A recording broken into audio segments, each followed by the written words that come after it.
de Ciências Policiais da Polícia Militar do Distrito Federal. Pedimos a todos que desliguem seus aparelhos celulares ou os coloquem no modo silencioso, por gentileza.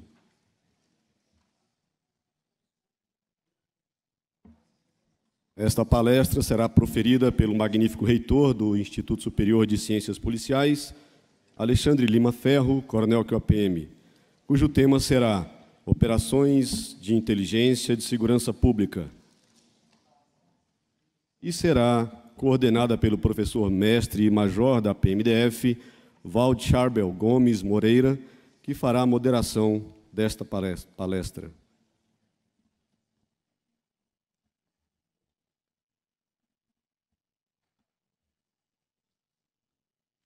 Bom dia a todos, mais uma vez. Vou fazer a leitura do currículo vitae resumido do magnífico reitor do Instituto Superior de Ciências Policiais, coronel QAPM Alexandre Lima Ferro.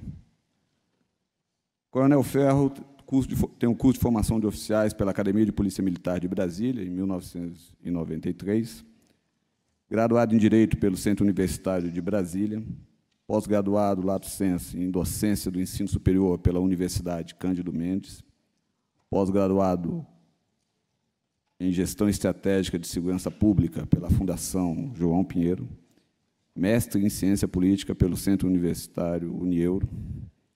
Atualmente exerce as funções de chefe do Departamento de Educação e Cultura da Polícia Militar do Distrito Federal e reitor do Instituto Superior de Ciências Policiais. Como pesquisador, atua principalmente em educação para profissionais de segurança pública, currículos de profissionais de segurança pública, direito e atividade de inteligência, direito militar, justiça militar estadual, justiça militar da União, planejamento estratégico, inteligência estratégica, gestão de riscos corporativos, entre outros. Tá?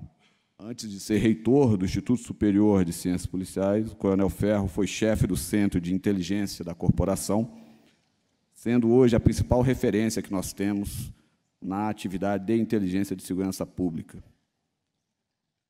Particularmente falando, o coronel Ferro ele foi o principal idealizador, o grande idealizador da pós-graduação lato sensu de inteligência de segurança pública, que iniciar-se-á agora no próximo dia 18 de dezembro. O coronel Ferro ele trará o assunto acerca de direitos humanos como limite das operações de inteligência, um assunto que nos é muito caro, envolto em muita incompreensão, e o assunto que, com certeza, despertará a atenção e a curiosidade de muitos dos senhores. As perguntas, ao término da palestra, elas serão feitas de forma escrita, nas quais a gente já, de antemão, solicitamos que os senhores coloquem também os e-mails nas perguntas que os senhores farão, em caso não haja tempo de responder a todas. Inicialmente, estamos previstos para responder 3 perguntas, as quais eu solicito que os senhores, como eu não vou me postar aqui à frente, estarei aqui ao lado, aqui à frente e ao lado do auditório, gostaria que os senhores trouxessem pessoalmente. Coronel Ferro, a palavra é do senhor.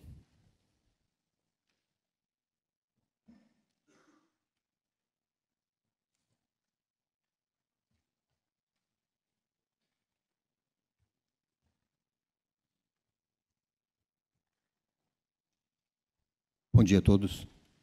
Bom dia, senhor. Quero cumprimentar, inicialmente, representantes da Universidade de Brasília aqui. Bom dia, professor. Oficiais, várias polícias militares aqui presentes, representantes da comunidade acadêmica, cumprimento especial aos cadetes da Polícia Militar do Distrito Federal. O tema que nós trazemos, ele se refere às operações de inteligência de segurança pública. E nós vamos tratar de um recorte nesse tema, que se refere aos limites das operações de inteligência e segurança pública. Esse tema foi o meu tema de dissertação de mestrado. E por que eu escolhi esse tema? Já muito jovem, como tenente, eu chefiei uma agência local de inteligência, um batalhão da Polícia Militar do Distrito Federal. Já ali, eu fui questionado pelos subordinados. Tenente, até onde eu posso ir no exercício dessas atribuições legais? No papel de agente operacional de inteligência e de segurança pública, e na época se chamava informações. Se nós formos pesquisar a literatura mais antiga, no Brasil, a inteligência, até antes da década de 90, era conhecida como informações, atividade de informações. A nomenclatura muda para inteligência a partir de 1990, no Brasil. Até onde eu posso ir, o que eu posso fazer, o que eu não posso fazer. De que maneira eu exerço essas atribuições legais no campo das operações de inteligência, sem violar as garantias do cidadão, sem comprometer a inviolabilidade da privacidade, da intimidade e outras garantias constitucionais do cidadão. Depois eu tive a oportunidade de trabalhar na Agência Brasileira de Inteligência. Trabalhei por 15 anos lá. Nessa experiência também me deparei com essa pergunta: até onde podemos ir? O que nós podemos fazer dentro do cumprimento dessas atribuições legais e o que nós não podemos fazer? Por último, eu chefiei por 2 anos o Centro de Inteligência da PMDF. E, mais uma vez, fui questionado: até onde nós podemos ir? O que nós podemos fazer e o que nós não podemos fazer no exercício dessas atribuições legais? Transformei essa pergunta num problema de pesquisa.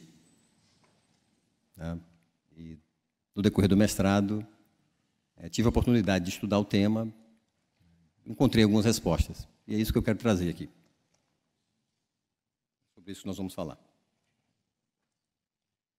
Para a gente fazer uma breve introdução, a atividade de inteligência é o exercício sistemático de ações especializadas voltadas para a busca, coleta, processamento, análise e disseminação de dados e conhecimentos, um processo voltado para a produção de conhecimentos, com o objetivo de assessorar a tomada de decisão, assessorar o processo decisório, a ação governamental. A atividade de inteligência está voltada para o cumprimento do princípio constitucional da eficiência de uma instituição pública. Essa atividade tem 2 grandes ramos. Existe a inteligência propriamente dita, o ramo da inteligência, voltado para a produção do conhecimento, e existe o ramo da contra-inteligência, que é o voltado para a proteção do conhecimento. Dentro do campo da contra-inteligência, vamos ter ações voltadas para contra-espionagem, contra-sabotagem, contra-propaganda, contra-terrorismo, segurança orgânica institucional, de maneira que, até no processo seletivo, para os agentes que têm intenção de ingressar no serviço público, a atividade de inteligência ali também atua e faz a investigação social desses candidatos aos cargos públicos. Existem 2 tipos de inteligência. Existe uma inteligência meramente assessorial, quando uma instituição produz inteligência para uma outra instituição, é o que acontece com a Agência Brasileira de Inteligência. Aqui eu abro um parêntese, a nossa conversa aqui está sendo transmitida ao vivo pelo site do ISCP, também está sendo gravada, outras pessoas estão nos assistindo. Então, a inteligência pode ser assessorial, uma instituição produz inteligência para uma outra instituição, é o caso da Agência Brasileira de Inteligência, que produz conhecimento para assessorar a tomada de decisão do presidente da República. Existe uma inteligência executiva, também chamada de autoexecutável. Ela acontece quando a instituição produz inteligência e esse produto é utilizado pela própria instituição para que ela cumpra com eficiência as suas atribuições constitucionais. É o caso da nossa inteligência, uma inteligência executiva, também chamada de autoexecutável. Essa atividade ela é bem antiga, bem remota, e eu tive a oportunidade de conversar isso com os cadetes. Imagina-se que o homem primitivo, a partir do momento em que ele se reuniu em grupos e passou a disputar territórios, alimentos com grupos rivais, naquele momento surgiu um fenômeno sociológico que nós conhecemos como guerra. E tendo surgido a guerra, dentre os combatentes, já surgiu um elemento especializado, não era o mais forte, era aquele que conseguia acessar o ambiente inimigo, o território inimigo, sem chamar atenção, sem ser percebido, e conseguia levantar informações sobre o grupo inimigo, se ele era forte, se era fraco, se aquele território a ser disputado, se ele era fértil, se era rico em caça, se valia a pena disputar aquele território.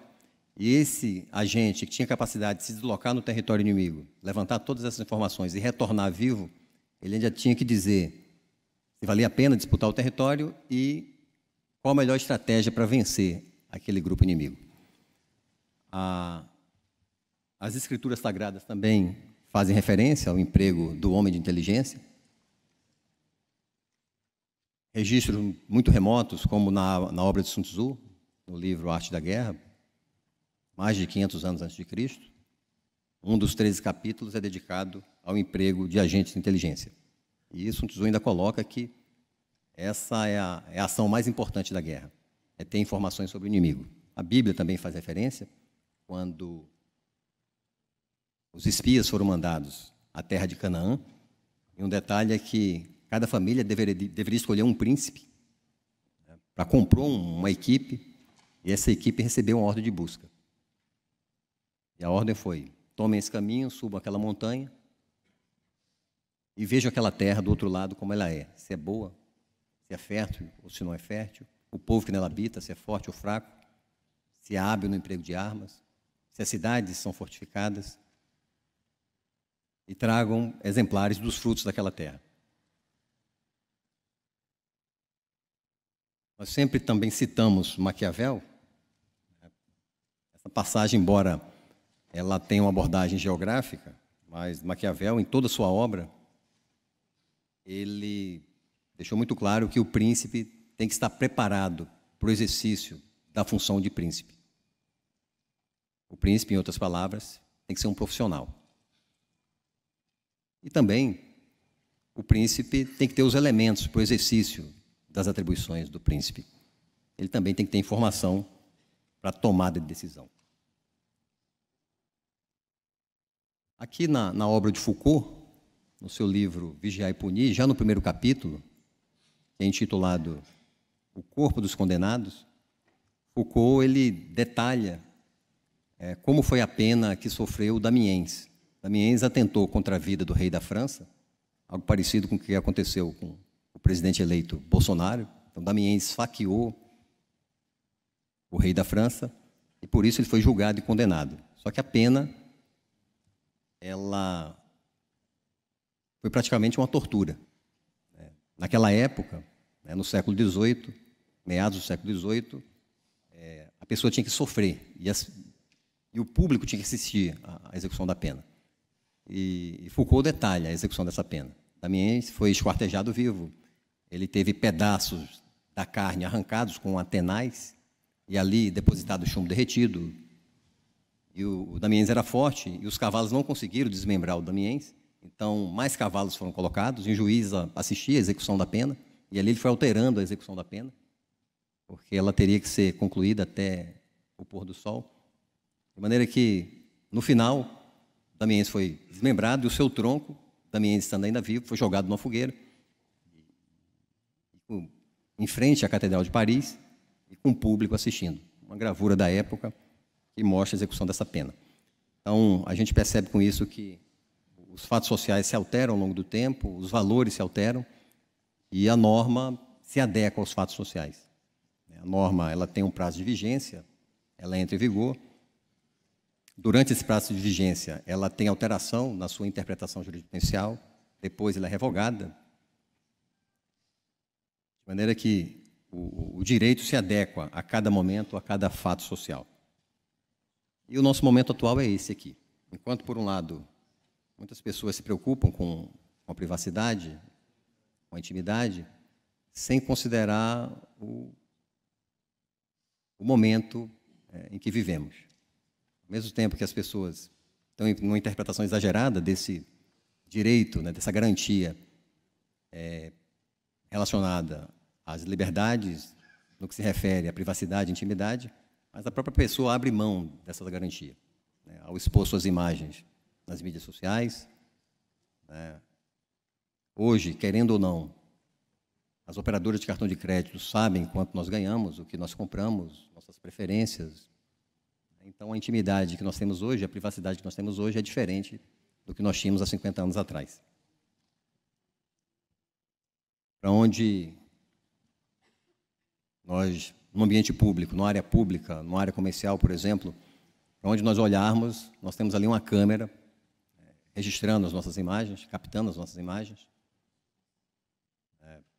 Em benefício da segurança, a tecnologia nos traz essa realidade hoje.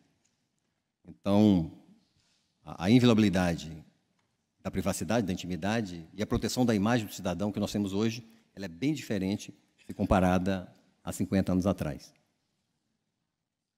E existe uma romantização do exercício da atividade de inteligência, né? As pessoas têm uma visão deturpada. Elas acham que o agente de inteligência ele pode tudo, faz tudo, invade a privacidade de qualquer maneira, né? Como no filme de James Bond, né? Ele só se dá bem, ele capota veículos e ele fica pendurado em penhascos e o veículo vai ao fundo do penhasco, ele sempre escapa, sempre se dá bem e tem autorização até para matar. No mundo real é bem diferente. Existem mecanismos de controle da atividade de inteligência, mecanismos de controle interno e externo. Então, nós temos, por exemplo, no controle interno, nós temos um controle interno disciplinar, podemos chamar também de controle interno correcional. Nós somos uma instituição organizada com base na hierarquia e disciplina, mas não somente nós, qualquer instituição pública, né, qualquer agente público e um gestor público vai ter o poder disciplinar, né, de fiscalizar o subordinado. Nós temos também um controle interno gerencial. Ele acontece nas operações de inteligência quando o gestor, e esse gestor é um oficial, ele escolhe a linha de ação a ser executada naquela operação de inteligência e ele sempre opta pela ação menos invasiva, a menos arriscada para os agentes e a menos onerosa para o Estado. Ou seja, há um controle interno gerencial. E esse planejamento ele é materializado em estudo de situação, onde a situação é analisada, é estabelecida ali a missão, qual o objetivo dessa missão, quais são as condicionantes dessa operação, qual é o ambiente, quem é o alvo, quais os riscos desse ambiente e o que eu tenho que produzir. Linhas de ação são levantadas e essas linhas de ação são estudadas. São verificadas vantagens e desvantagens de cada linha de ação, de maneira que, concluindo esse estudo, o gerente de uma operação de inteligência, o gestor, ele opta por uma linha de ação menos invasiva, menos arriscada e menos onerosa para o Estado. Isso é materializado nesse estudo.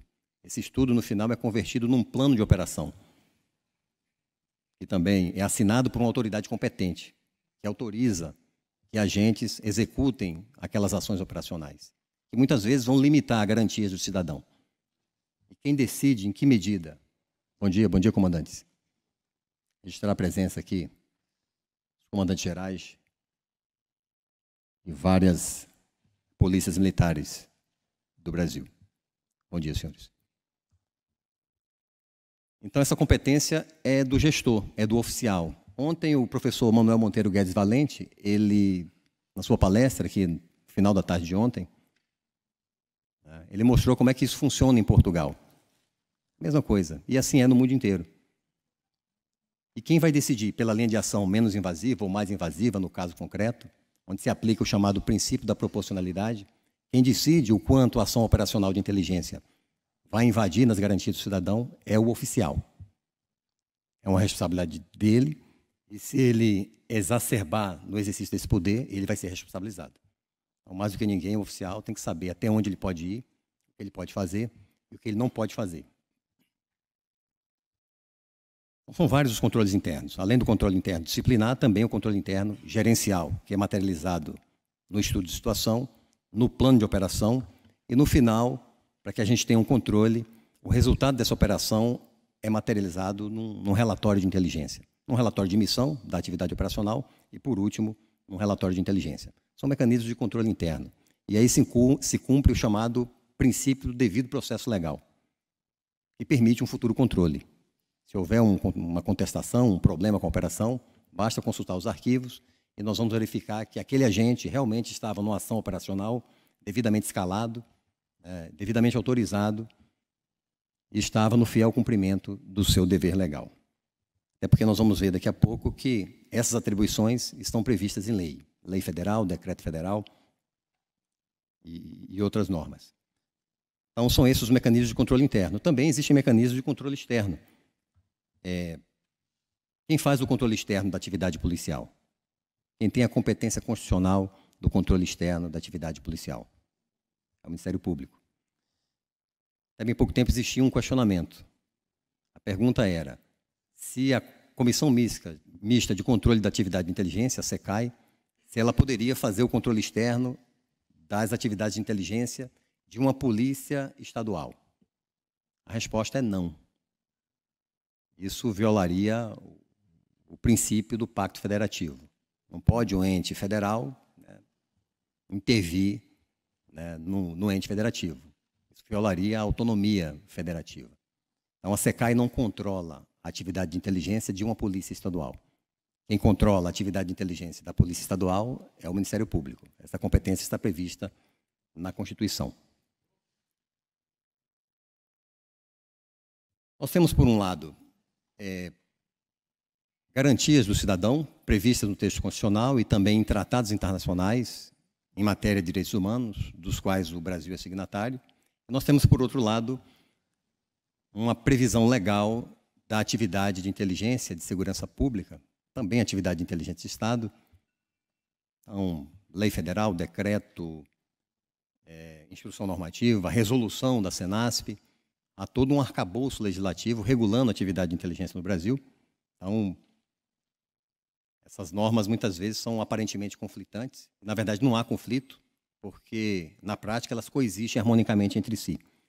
E essas garantias do ser humano, tanto as previstas nos pactos internacionais recepcionados no ordenamento jurídico brasileiro, quanto as já previstas no próprio texto constitucional, essas garantias não são absolutas.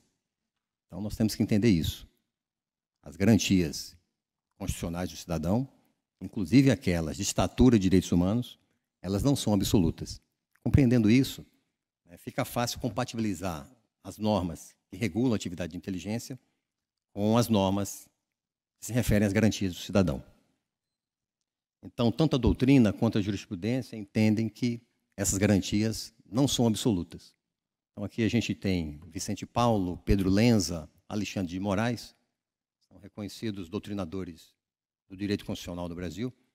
Eles trazem que essas garantias não são absolutas.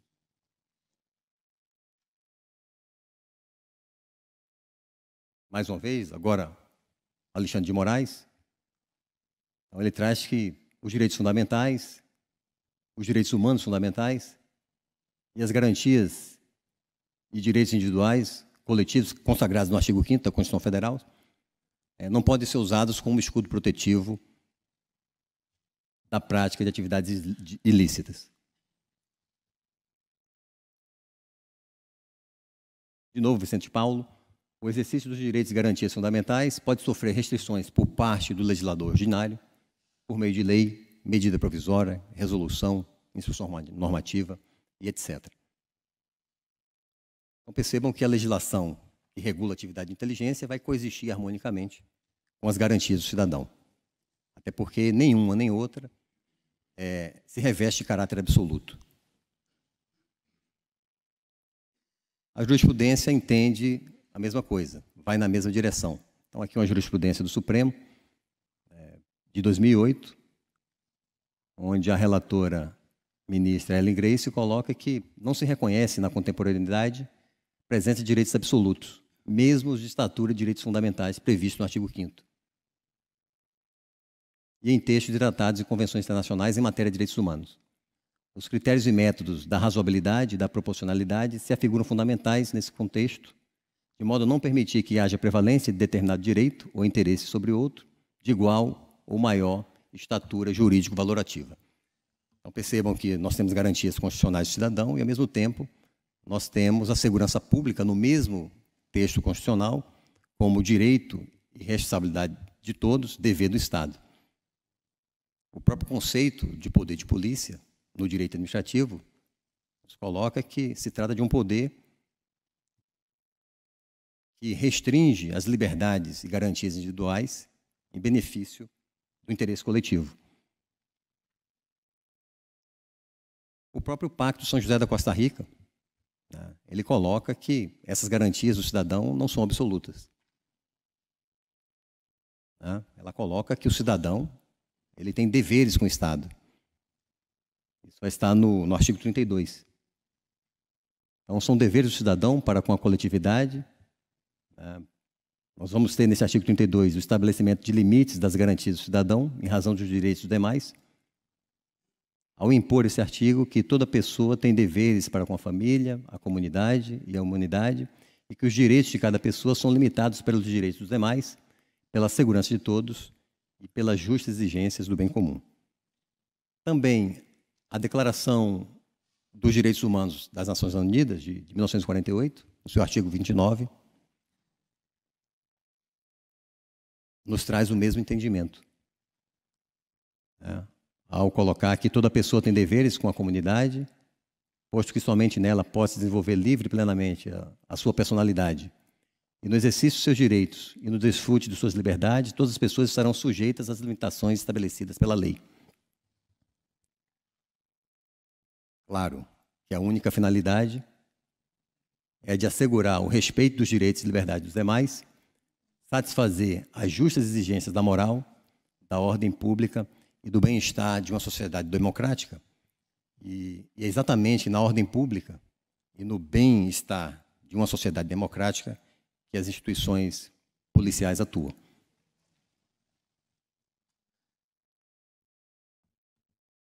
Os direitos humanos, como colocado ontem aqui, na palestra do professor Guedes Valente, eles nascem para limitar os poderes do Estado. O Estado nasce para limitar as liberdades do cidadão, com o objetivo de lhe oferecer segurança. O Coronel Nunes também nos trouxe a razão de ser do Estado, as origens do Estado, né, falou sobre os contratualistas, sobre Hobbes, Rousseau, John Locke, Montesquieu. Então, o Estado nasce para trazer segurança para o cidadão. O cidadão abre mão de parte de suas liberdades para usufruir do que lhe resta com mais garantias e com mais segurança. Nós temos um controle de constitucionalidade das leis no Brasil, um controle difuso, um controle concentrado. Então, existem as ações de constitucionalidade. Então, ao se perceber uma inconstitucionalidade de uma lei, essas ações podem ser propostas e o Supremo vai analisar se o texto legal é inconstitucional ou não. Além do controle de constitucionalidade, existe hoje a chamada teoria do controle de convencionalidade. No Brasil, um doutrinador renomado, um estudioso dessa teoria, é o Dr. Masuoli, um magistrado que escreveu sobre a teoria do controle de convencionalidade, aplicada no Brasil. Uma teoria segundo a qual os atos do Executivo, do Legislativo e do Judiciário, eles têm que estar alinhados com os ditames dos tratados internacionais em matéria de direitos humanos, dos quais o país é signatário.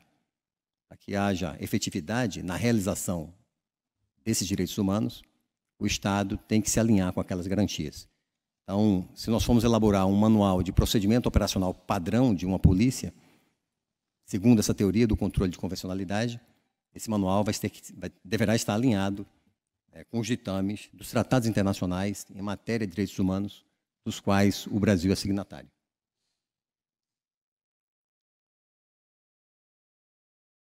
Vamos fazer uma comparação com outros países. Como é que isso acontece nos Estados Unidos? Como é que isso acontece com Portugal? Porque são dois países que, a gente comparando com o Brasil, uma nação é mais invasiva no exercício dessas atribuições do agente operacional de inteligência e a outra é bem menos invasiva, é o caso de Portugal. O americano, ele tem por lei, o agente de inteligência americano e o policial americano, os profissionais de segurança e de defesa americanos, de maneira geral, eles têm muito mais prerrogativas previstas na lei, né, para o exercício de suas atribuições. Já tinham isso antes do 11 de setembro. E depois do 11 de setembro foi editado o chamado Ato Patriótico, dando mais poderes ainda para as instituições policiais, instituições de segurança e instituições de defesa. Mais respaldo legal, mais atribuições legais, para que essas instituições tragam segurança para o cidadão. É da cultura do americano. Sabemos que se fizermos uma viagem para os Estados Unidos, se alugarmos um carro, se passarmos da velocidade, por conta da tecnologia, lá na frente o carro vai ser interceptado, o policial vai mandar parar, e sabemos que não podemos tirar a mão do volante. O cidadão americano sabe disso, o turista que visita aquele país também sabe disso. Tirou a mão do volante, já se sabe qual vai ser a reação daquele policial. E não haverá muita contestação. Tudo filmado, câmera na viatura, câmera no próprio policial. Aquela pessoa deixou de cumprir uma regra, né, e vai ter uma reação, né, da força policial para aquela nação proporcional à violação dessa regra por parte desse cidadão. Essa foto foi feita em 2003, ela ganhou o mais importante prêmio internacional de fotografia em 2003. Esse prêmio é o World Photo Press, um concurso internacional de fotografia. Essa foto ganhou o primeiro lugar. Foi feita por um correspondente de guerra no Iraque, na guerra que sucedeu ao ataque às Torres Gêmeas. Uma foto feita na cidade de Najaf, num campo de prisioneiros. Então, as pessoas iam sendo presas, iam sendo colocadas nesse campo. Boju era um fotógrafo correspondente de guerra.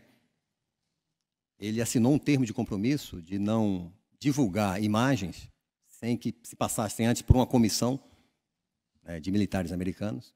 E ele descumpriu esse pacto ao fazer essa foto. Ele mandou de imediato pela internet essa foto para a edição, para a redação do jornal The New York Times. Uma foto paradoxal, né? E Boju declara que uma das raras cenas de humanidade num ambiente de conflito, um ambiente de guerra.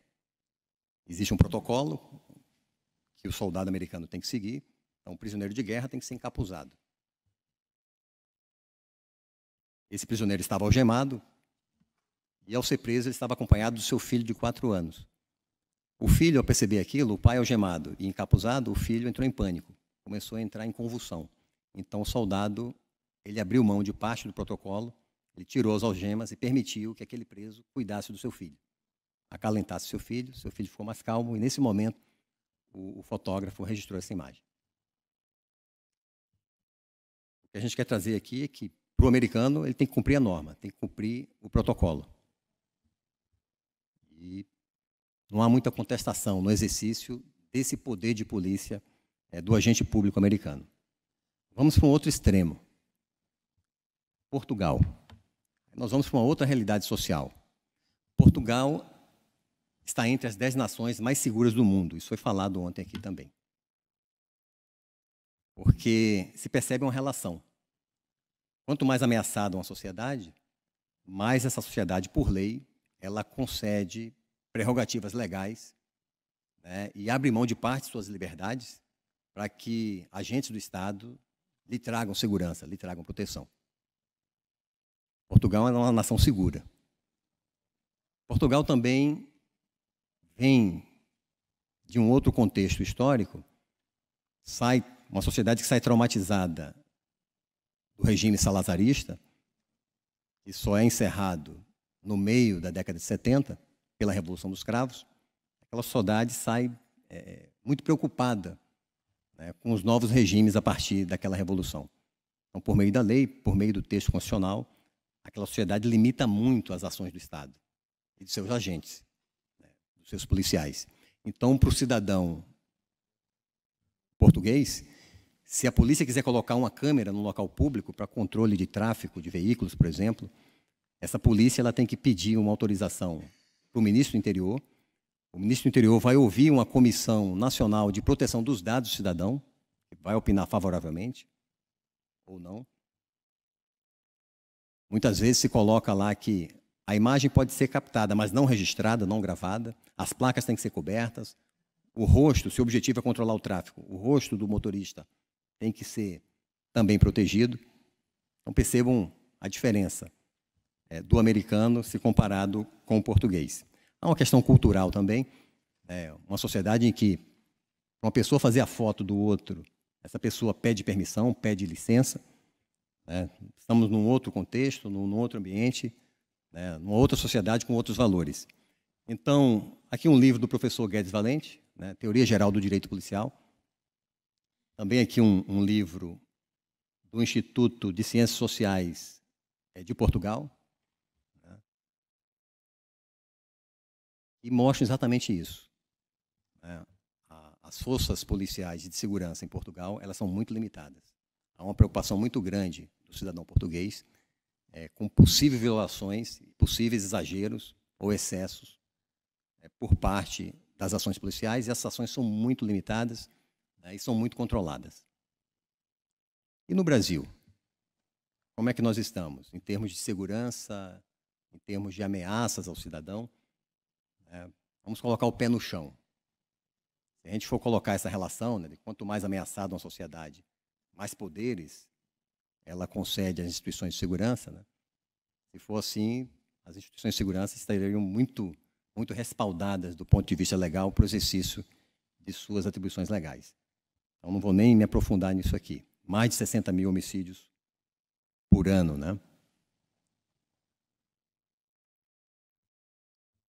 Também trazemos aqui um pensamento de Cesare Bonessano, o Marquês de Beccaria. Então, ele falou exatamente o que nós estamos comentando aqui. Falou que o cidadão, cansado de viver cercado de ameaças, de temores, ele abre mão de parte de suas liberdades para usufruir do que lhe resta com mais garantias, com mais segurança. É aí que surge o contrato social. Contrato onde o cidadão abre mão de parte de suas liberdades em favor de um Estado, como diria Hobbes, um ente mais forte que a soma de todos os cidadãos, mas capaz de fazer impor a lei e capaz de trazer garantias para o cidadão para que se termine a chamada guerra de todos contra todos. E, nesse contexto, vem a legislação no Brasil que regula a atividade de inteligência. Então, o cidadão, por meio dos seus representantes legais, ele conferiu esse poder para as instituições públicas. Então, essa atividade ela vai ter o seu conceito, as suas áreas de atuação previstos em lei. Só que na Lei 9883 nós vamos ter uma inteligência de Estado, uma inteligência clássica. Esse conceito que está aqui no parágrafo 2º do artigo 1º da Lei 9883, de 99, é um conceito de inteligência de Estado. Até pode ser aplicado subsidiariamente à atividade de inteligência e segurança pública. Mas vejam aqui um detalhe, dentro e fora do território nacional. A inteligência e segurança pública não está preocupada, ela não dá conta nem da sua missão dentro do território nacional, não está preocupada com fora do território nacional. É um conceito de inteligência de Estado. Aqui sim nós vamos ter um conceito de inteligência e segurança pública. Esse conceito vai estar no decreto 3.695 de 2000, que regulou o subsistema de inteligência e segurança pública. Esse subsistema já é regulado antes do próprio SISBIN, que só é regulado em 2002, pelo decreto 4376. Regula o Sistema Brasileiro de Inteligência. O subsistema de inteligência e segurança pública é regulado pelo decreto 3.695 de 2000. Também a resolução número 1 da Senasp, ela vai trazer o conceito de inteligência e segurança pública, as suas áreas, os objetivos primários, secundários, também uma norma. E é um norte para o exercício da inteligência e segurança pública no Brasil. Aqui o 3695 de 2000, falando do CISP, do Subsistema de Inteligência e Segurança Pública, e trazendo o conceito dessa atividade especializada, suas atribuições. Aqui sim nós vamos ter regulação da inteligência de segurança pública. Então, a competência dos integrantes desse subsistema, tudo isso regulado nesse decreto federal. E aí vamos ter os conceitos também de contra-inteligência, de segurança orgânica, tanto na norma quanto na doutrina. Aqui na norma, também na resolução número 1 da Senasp,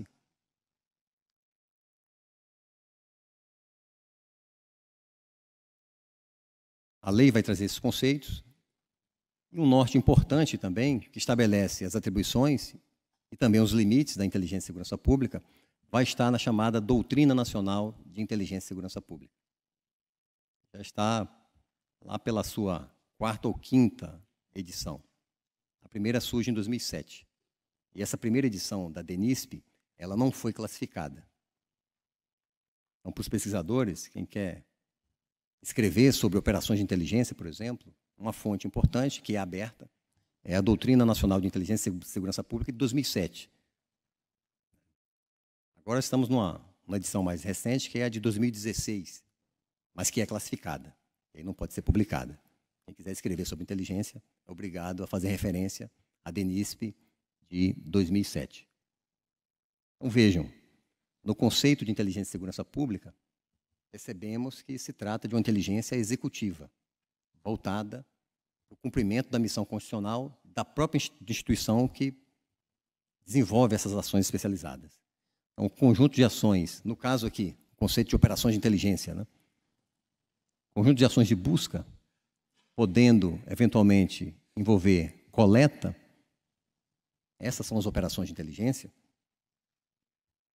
Nós falamos dos 2 campos da inteligência, falamos de produção do conhecimento e proteção. Existe uma área especializada que apoia esses 2 campos na busca do dado que não está disponível em fontes abertas. Esse setor especializado do serviço de inteligência se chama setor de operações de inteligência. Lá vão estar os agentes especializados na aplicação de técnicas operacionais para a busca do dado que não está disponível em fontes abertas. É um dado que está protegido.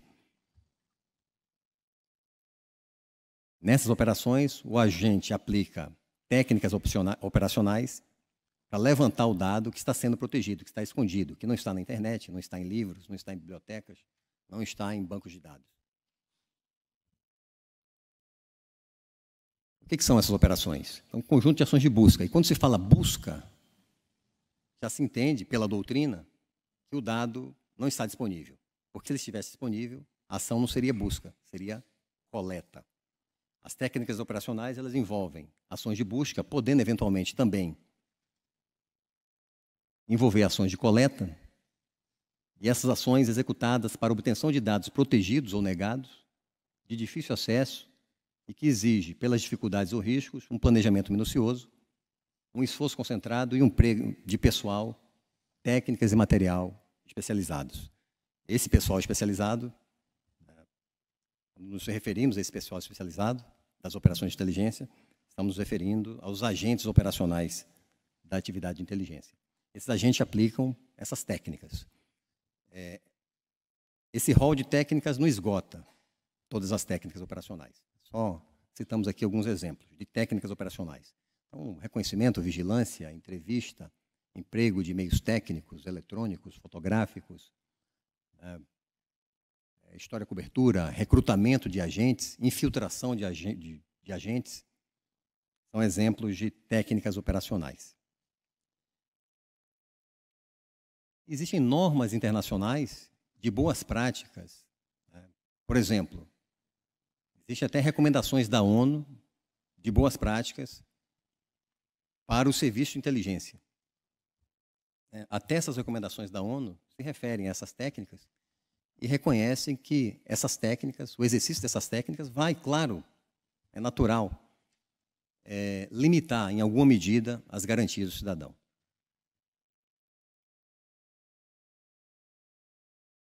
Essas técnicas não têm uma razão nelas mesmas. Elas são aplicadas com o objetivo de levantamento de dados, e esses dados vão ser usados num processo de análise para a produção de um conhecimento que vai assessorar a tomada de decisão. Então, a técnica não tem um fim nela mesma. Os dados vão ser usados num processo de análise, que vai produzir o conhecimento a ser utilizado no assessoramento da tomada de decisão. Existem 4 tipos de análise. Existe um estudioso americano, um doutrinador americano da ciência policial, que se chama Steven Gottlieb.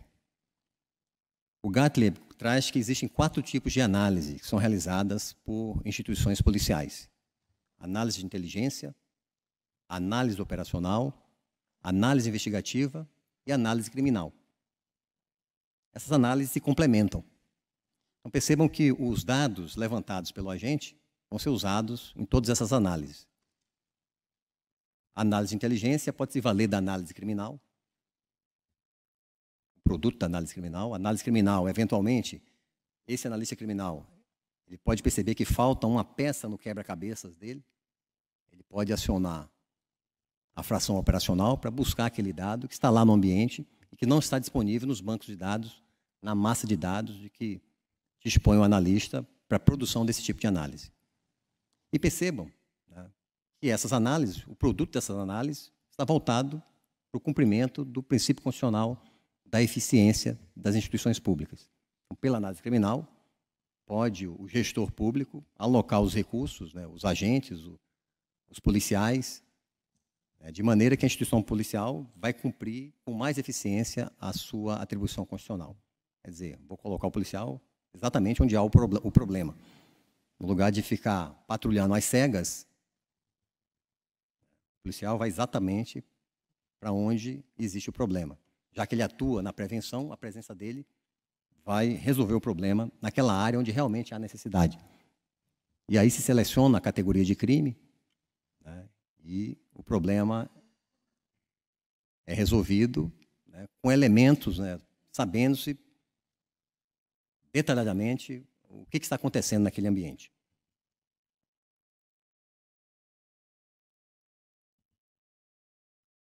Dentre as atribuições de uma polícia militar, então, além da polícia ostensiva, o conceito de ordem pública, né, de preservação da ordem pública, é um conceito muito amplo, maior até do que o conceito de segurança pública.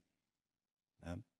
Então, a atribuição da Polícia Militar do Distrito Federal é garantir a segurança dos manifestantes, a incolumidade das pessoas que frequentam aquele ambiente, esplanada dos ministérios, preservação do patrimônio público, da propriedade privada, que também está lá nesse ambiente. E a polícia precisa saber o que vai acontecer amanhã. Né? Quantos manifestantes estarão naquele ambiente?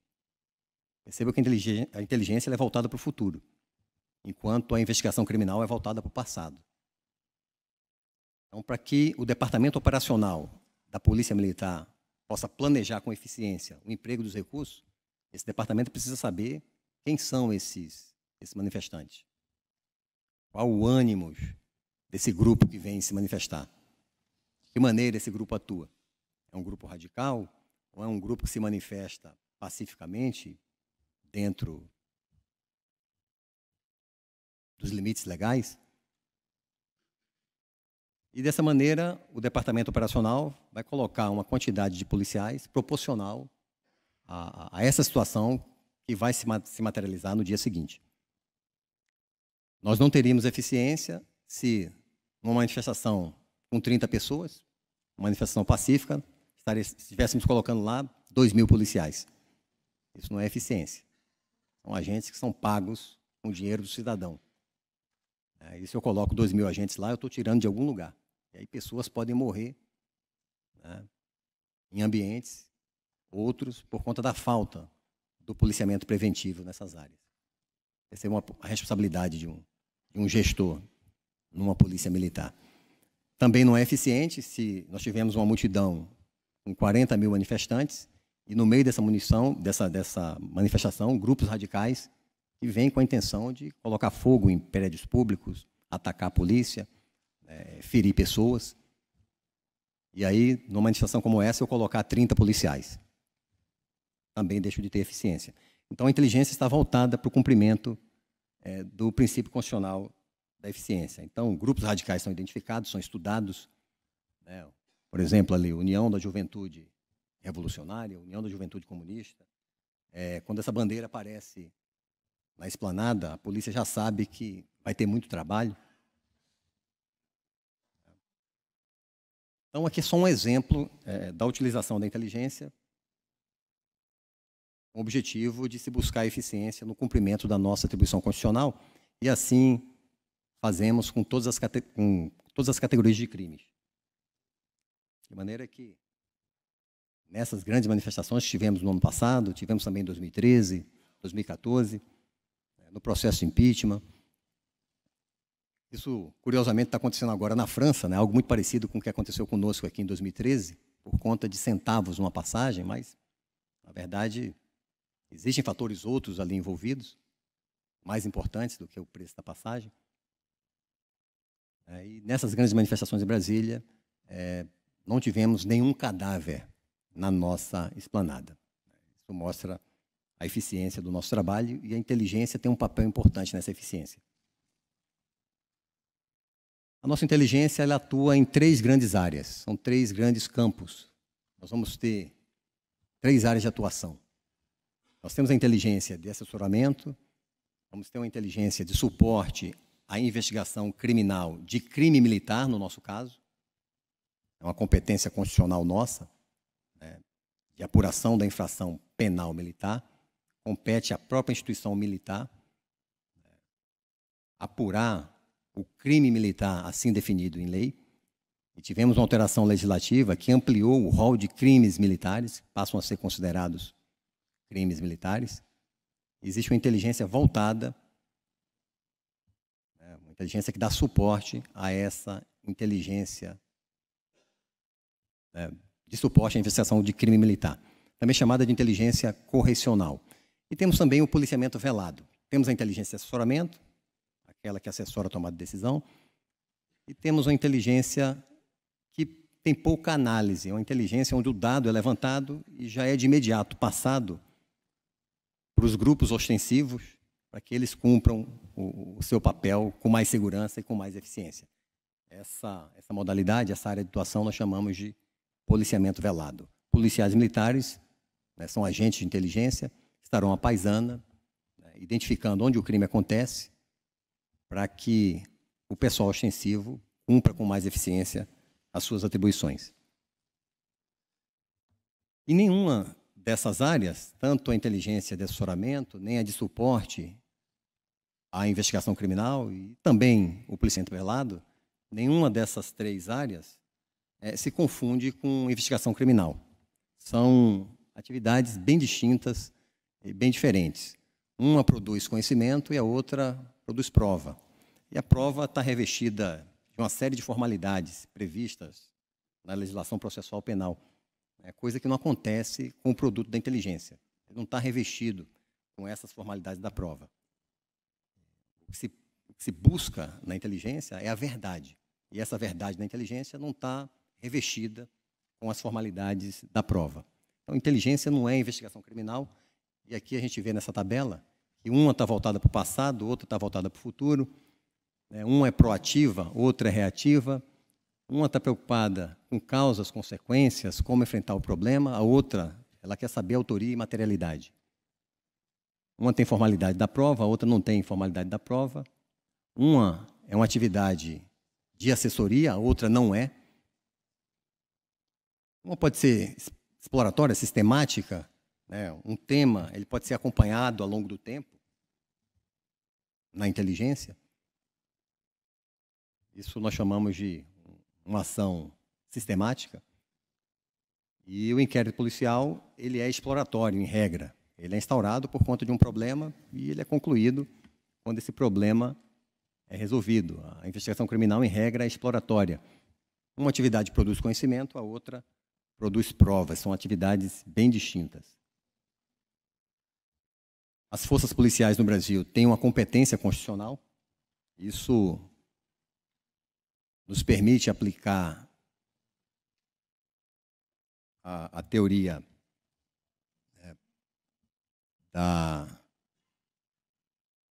das competências implícitas, do poder constitucional implícito. Quando o legislador ele nos dá uma missão constitucional, ele não pode autorizar e desautorizar ao mesmo tempo.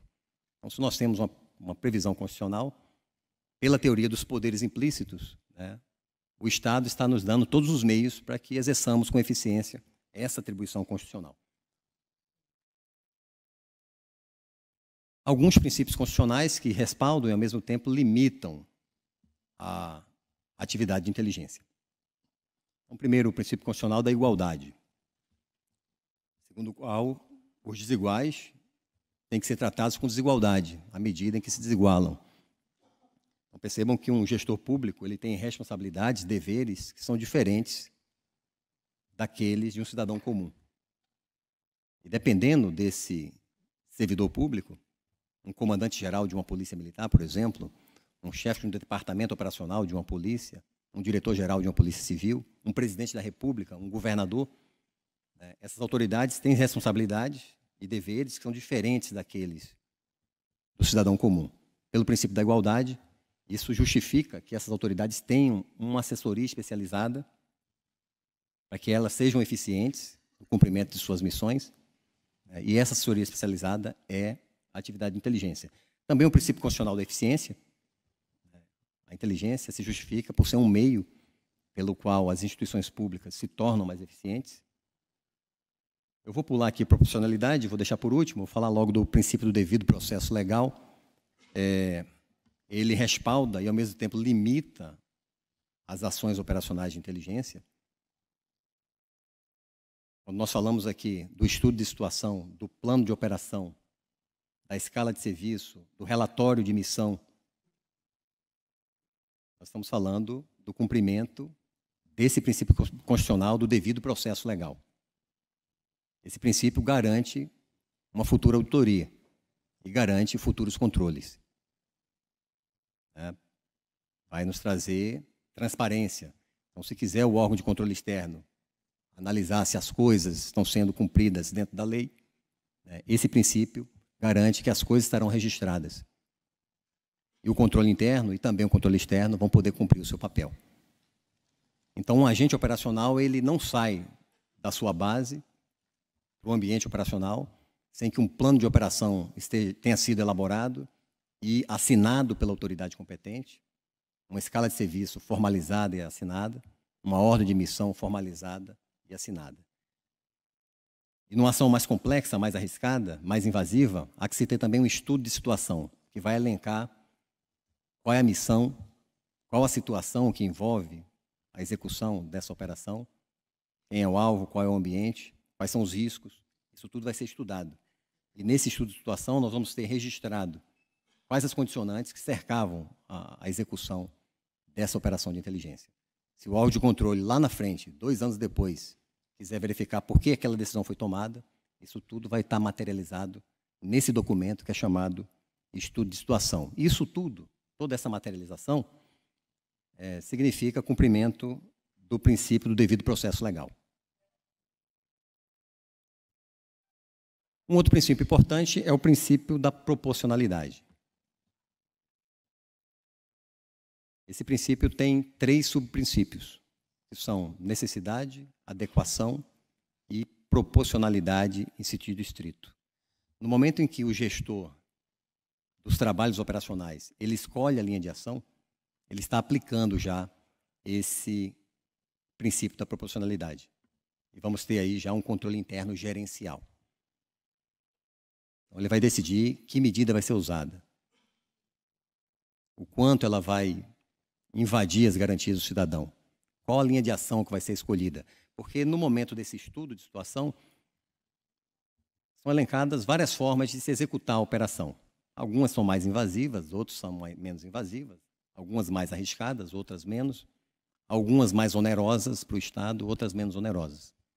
Esse gestor ele vai decidir qual a linha de ação vai ser escolhida. Isso é cumprimento do devido processo legal. E também, ao escolher a menos invasiva, a menos onerosa e a menos arriscada para os agentes, nós vamos estar cumprindo aí o chamado princípio da proporcionalidade, onde o gestor ele vai usar, aplicando os subprincípios, o princípio da adequação. A medida a ser empregada, ela tem que ser capaz de atingir o objetivo que está sendo pretendido. Diretamente, uma relação direta com o objetivo a ser pretendido. Eu não posso tentar justificar a aquisição de um submarino a ser colocado no fundo do Lago Paranoá, tentando dizer que isso vai trazer resultados para a segurança pública, porque não vai. Não há adequação, não há uma relação direta. Por mais vontade que aquele gestor pode ter de adquirir um submarino. Carece aí o subprincípio da adequação. Quando a gente fala de necessidade, o agente escolhe a ação estritamente necessária. A medida que limita a garantia do cidadão, ela vai ser a estritamente necessária. Esse é o subprincípio da necessidade. E no subprincípio da proporcionalidade de sítio e distrito, nós vamos ter ali, no caso concreto, uma análise. Nós vamos verificar o quão importante é aquilo que está sendo buscado, e aquilo sendo importante, eu posso ser mais invasivo. Se aquilo é pouco importante, eu sou obrigado a ser menos invasivo. Isso é proporcionalidade em sentido estrito. Então, são princípios que respaldam os trabalhos operacionais e, ao mesmo tempo, limitam os trabalhos operacionais. O gestor busca um equilíbrio. A gente simboliza esse equilíbrio por essa balança. De um lado, a gente tem as liberdades do cidadão. E, de outro lado, na outra balança, nós temos também as necessidades de segurança do próprio cidadão. Então, se você tem muitas liberdades e elas se tornam absolutas e invioláveis, a segurança do cidadão vai lá para baixo, porque o Estado se torna fraco. A força policial deixa de ter meios para cumprir o seu papel constitucional. Mas também, e aí reside a importância dos direitos humanos. Se o Estado é muito invasivo, se a ação policial é muito agressiva, eu também deixo de ter equilíbrio dessa balança. As garantias do cidadão ficam lá embaixo, sob o argumento de busca de uma segurança. Há que se ter uma proporcionalidade entre garantias do cidadão e segurança do próprio cidadão. Há que se ter um equilíbrio. E na busca desse equilíbrio, há um pensamento de Eli Lopes Meireles que traz que a timidez da autoridade ela é tão prejudicial quanto o abuso de poder. Então, o gestor público cometer excesso, isso é muito ruim, mas para o Eli Lopes Meireles é tão ruim quanto o gestor público que deixa de cumprir a sua missão legal por medo, por receio, por insegurança, por timidez. Então, ambos são deficiência do gestor público. Um peca por excesso, por exacerbar no exercício de suas atribuições legais, outro peca por omissão, por covardia, por medo de ser responsabilizado. Alguns por ignorância, até por desconhecer na plenitude as suas atribuições legais. Ambos são deficiência do administrador. Eu trago aqui esse livro, o livro do Oliver Stone, que é um historiador, e ele também é roteirista. O Oliver Stone, ele produziu um filme sobre o senhor Snowden, e ele também aplicou várias entrevistas com o presidente russo, Vladimir Putin. Nas últimas entrevistas, que foram em 2017, o Putin ele fala como funcionam os serviços de inteligência russos hoje. O Putin fala que há um controle judicial, um controle externo judicial dos serviços de inteligência russos hoje. Então, aquelas ações mais invasivas, mais agressivas, elas são precedidas de uma autorização judicial lá naquele país. E isso acontece hoje nos Estados Unidos, acontece no Canadá, acontece no Reino Unido e também acontece na Austrália. Isso é uma tendência mundial. né, a ação de inteligência ser precedida, aquela mais invasiva, ser precedida de uma autorização judicial. Existe um projeto de lei, é um projeto de lei de 2015, é o PL 3578 de 2015. Ele é uma proposta de regulamentação das operações de inteligência no Brasil. E no inteiro teor desse projeto, nós temos ali, né, uma imposição de que as operações de inteligência aconteceriam, aquelas mais invasivas, somente se precedidas de uma autorização judicial. Por conta desse PL, no ano passado, se reuniram os chefes dos centros de inteligência das PMs do Brasil inteiro. Essa reunião aconteceu em São Paulo. E nós analisamos essa proposta legislativa e vimos que ela não era adequada à realidade brasileira nesse momento. Muitas vezes são soluções que são importadas de outros países, mas que não consideram uma realidade nossa. Porque naqueles países, o juiz que concede essa autorização judicial fica dentro do serviço de inteligência.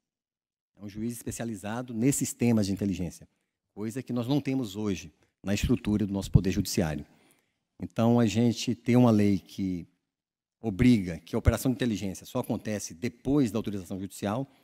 Isso tiraria a celeridade na aprovação dessas operações, deixaríamos de cumprir o chamado princípio da oportunidade. Muitas vezes um trabalho é realizado num dia e o produto já tem que estar sendo utilizado, a decisão já é tomada no dia seguinte ou no mesmo dia, e aí perderíamos o princípio da eficiência. Entendemos que a proposta não era boa, apesar de reconhecer, né, a qualidade daquilo que foi proposto, e conhecemos as autoridades que elaboraram aquele conteúdo e respeitamos muito essas autoridades. São estudiosos, conhecem a atividade de inteligência.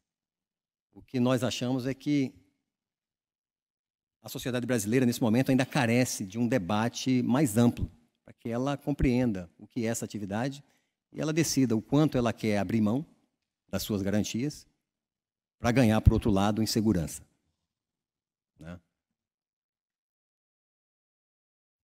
O fato é que temos toda uma legislação que regula a atividade de inteligência no Brasil, e aqui alguns atos que são próprios da Polícia Militar do Distrito Federal, e nenhuma dessas leis foi declarada inconstitucional, portanto, toda essa legislação coexiste harmonicamente com o texto constitucional. Já tivemos duas ADINs voltadas aí para decretos que regulam a atividade de inteligência no Brasil, mas essas ADINs não prosperaram. Tivemos recentemente uma ADIN proposta por um partido político, e essa ADIN, ela teve por objetivo um decreto federal que criou uma força-tarefa nacional de inteligência para combate ao crime organizado, a corrupção e o crime organizado, né? Ou seja, essa legislação é submetida a um controle de constitucionalidade e até hoje essa legislação está em vigor, né? Esses textos não foram declarados inconstitucionais. Eu vou trazer aqui só um exemplo da aplicação do princípio da proporcionalidade numa operação de inteligência. Como a operação de inteligência é revestida de sigilo, eu não poderia trazer aqui um caso concreto, recente, porque se eu fizesse isso, eu estaria violando a legislação de salvaguarda de assuntos sigilosos. Eu estaria descumprindo uma norma. Eu vou trazer aqui um fato histórico, né, que se refere à técnica operacional história-cobertura. E aí vamos poder ver, na prática, a aplicação do princípio da proporcionalidade, né, no estabelecimento desse limite de uma operação de inteligência. Eu vou trazer aqui a história do homem que nunca existiu. Existe um livro que trata disso, né? Um livro da Bibliex, é uma tradução da Bibliex. Se acharem num sebo esse livro, comprem. Uma edição esgotada, ele é raro. O que foi o homem que nunca existiu? Foi uma operação de inteligência que aconteceu durante a Segunda Guerra Mundial. Uma importante ação de inteligência. Foi um estratagema elaborado para desviar a atenção dos alemães. Os aliados pegaram um cadáver de um militar inglês. Então, vejam, né, não é em qualquer situação que se usa uma técnica tão complexa, tão dispendiosa e tão agressiva. as garantias do cidadão. Numa situação normal, utilizar um cadáver, estaríamos, no mínimo, cometendo um crime, né, previsto aí no capítulo, né, do Código Penal que tutela, né, o respeito aos mortos, né, o vilipêndio ao cadáver. Mas, naquela situação de guerra, e com essa ação foram poupadas muitas vidas de soldados aliados, né, os aliados lançaram esse cadáver pela escotilha de um submarino na costa da Espanha, ele dentro de um bote inflável, com destroços de uma aeronave e, junto com o cadáver, uma pasta contendo planos de operações de guerra. Essa história-cobertura é o nome da técnica, com E mesmo. Tá? Até hoje a doutrina mantém, embora seja um português arcaico, mas se os senhores pegarem aí um material de pesquisa, um relatório de inteligência antigo, vai aparecer lá EC. EC significa técnica operacional, história-cobertura. Até hoje a doutrina mantém história-cobertura com E. É um estratagema, é uma fachada que é montada, uma mentira que é criada com o objetivo de garantir o sigilo da operação, facilitar o acesso aos dados que se pretende levantar ou iludir, né, o inimigo. E foi isso que aconteceu na Segunda Guerra. Os alemães recolheram aquilo tudo e a história-cobertura foi tão bem elaborada, com tantos detalhes. Dentro da túnica existia um bilhete de teatro da França ocupada. Os alemães juntaram todos esses elementos e acreditaram. Se tratava do cadáver, realmente, foram até nas digitais e no banco de dados, naquela época, e confirmaram que se tratava do cadáver daquele militar inglês, porque agentes estavam infiltrados no mundo inteiro, e aí acreditaram na história-cobertura. Com isso, os alemães tomaram a decisão de desguarnecer um pouco a costa da Normandia, e aí acreditaram que o desembarque aconteceria pela costa da Itália, porque o norte da África já estava ocupado pelos aliados, né? E com isso, várias vidas de soldados aliados foram poupadas. E mesmo assim foi muito difícil, como não teria sido se não tivesse acontecido essa história-cobertura. Mas percebam, um cadáver foi usado, um submarino, vários agentes, mas percebam, né, o objetivo que foi alcançado com isso. Várias vidas humanas foram salvas. Isso é um exemplo de aplicação concreta do princípio constitucional da proporcionalidade, como aconteceu também numa outra operação importante, ousada, muito arriscada, que foi o resgate da Ingrid Betancourt, que era refém das Forças Armadas Revolucionárias da Colômbia, das Farc. Ela, 3 americanos e 11 colombianos foram libertados nessa operação. Foi um estratagema, foi uma história-cobertura, onde o exército colombiano utilizou um helicóptero e disfarçou esse helicóptero de helicóptero da Cruz Vermelha, que não se envolve nos conflitos, ela sempre é neutra, e houve uma contestação importante, uma crítica, né, de que o exército colombiano não poderia ter feito aquilo, não poderia ter usado a imagem da Cruz Vermelha, mas olha o que foi alcançado com aquilo. 15 pessoas. A Ingrid já estava há mais de 5 anos, né,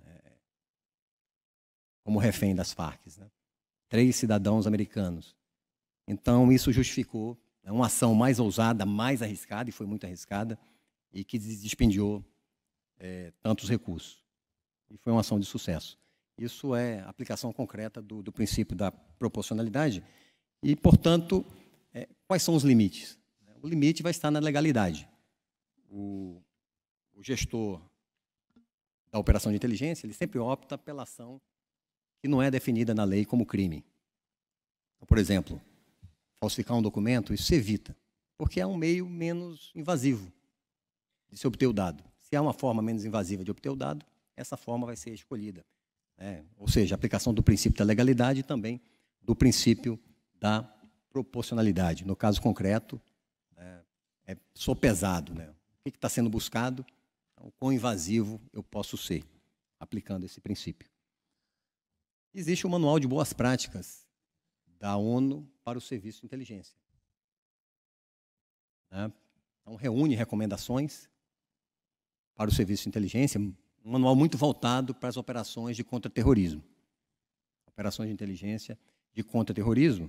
E essa compilação de recomendações, ela é fundamentada nas boas práticas do serviço de inteligência pelo mundo, na legislação desses países que trata do serviço de inteligência e também fundamentada na norma internacional de proteção aos direitos humanos, na jurisprudência desses países, né? E na recomendação número 3, né, é de boa prática que instituições de supervisão, né, existam, é de boa prática que existe um controle interno e o controle externo. O serviço de inteligência, na prática 6, é isso que nós estamos falando, né, são supervisionados por um conjunto de instituições de supervisão internas, executivas, parlamentares, judiciais, especializadas, com mandatos estabelecidos na lei. E na lei é que a população tem acesso. No 12, né, os serviços de inteligência são órgãos de Estado que devem cumprir, como outros órgãos executivos, as disposições pertinentes ao direito nacional e internacional, em particular, a norma de direitos humanos. Da mesma forma que o serviço de inteligência, na prática número 13, as instituições que o supervisionam também estão baseadas na lei. Um sistema de supervisão de múltiplos níveis, e nós falamos sobre isso aqui. A prática 19 é uma prática importante. O serviço de inteligência e suas instituições de supervisão devem desenvolver iniciativas para promover uma cultura institucional de profissionalismo, e a Polícia Militar do Distrito Federal pode dizer que desenvolve essa cultura de profissionalismo na sua área de inteligência. Nós temos uma pequena escola de inteligência dentro do Centro de Inteligência, que também é regulada pelo Instituto Superior de Ciências Policiais. Pelo menos 10 cursos acontecem por ano, né, na parte de análise, na parte de operações de inteligência, na parte de contra-inteligência, segurança orgânica, cursos de técnicas operacionais, como entrevista e outros cursos.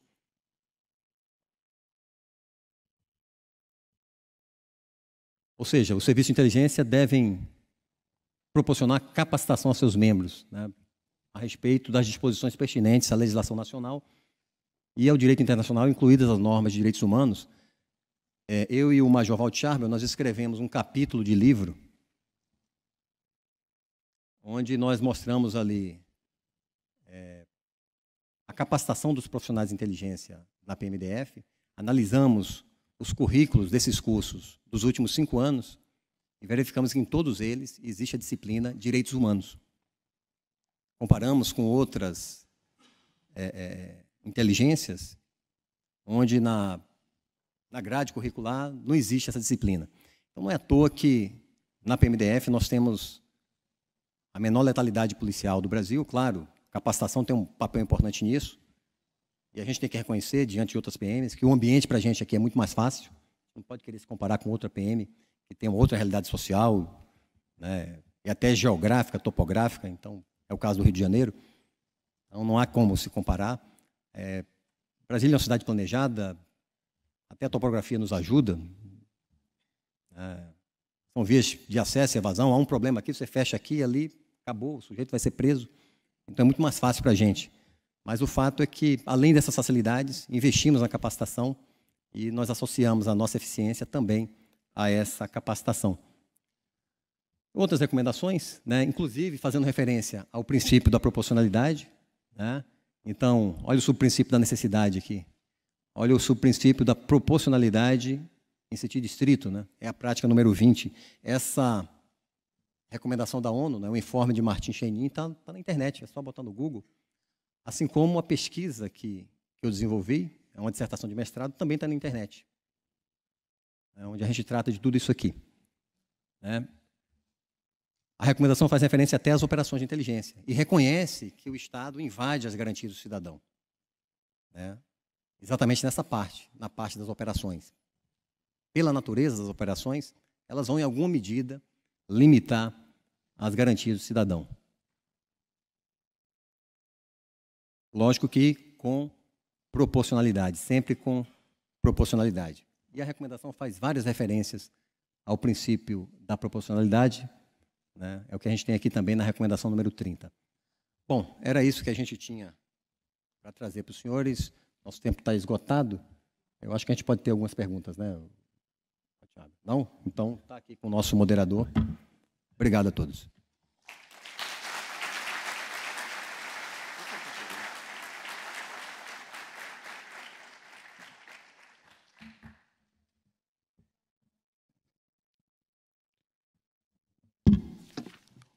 Coronel Ferro, ele abordou o tema direitos humanos como limite das operações de inteligência de segurança pública, na qual ele trouxe aspectos sobre os ramos da atividade de inteligência e suas peculiaridades, quanto à inteligência executiva afeta as funções da Polícia Militar do Distrito Federal.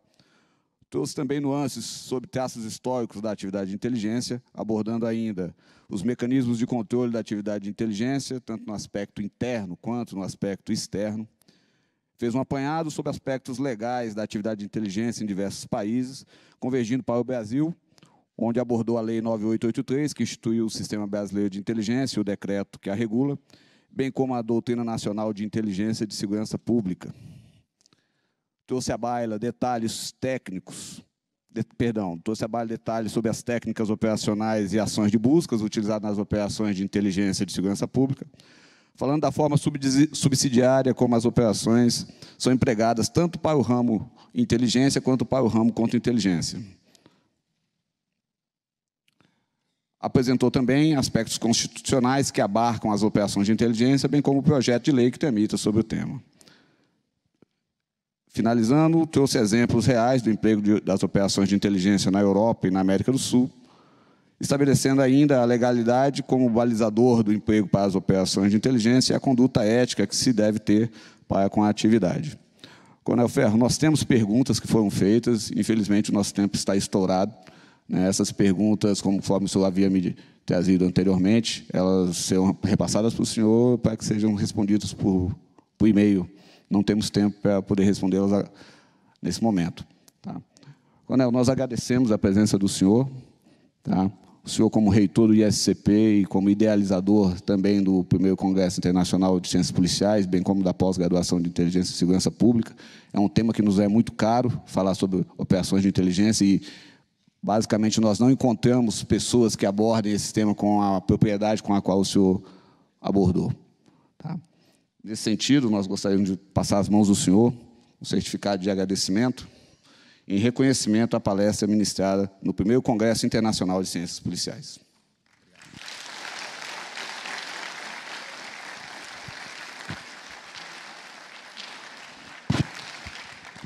Obrigado. Agradecer aqui a presença do professor Guedes Valente, que muito nos honra. A presença também do nosso capelão aqui abençoando o nosso evento. Obrigado a todos. Vamos para o lanche.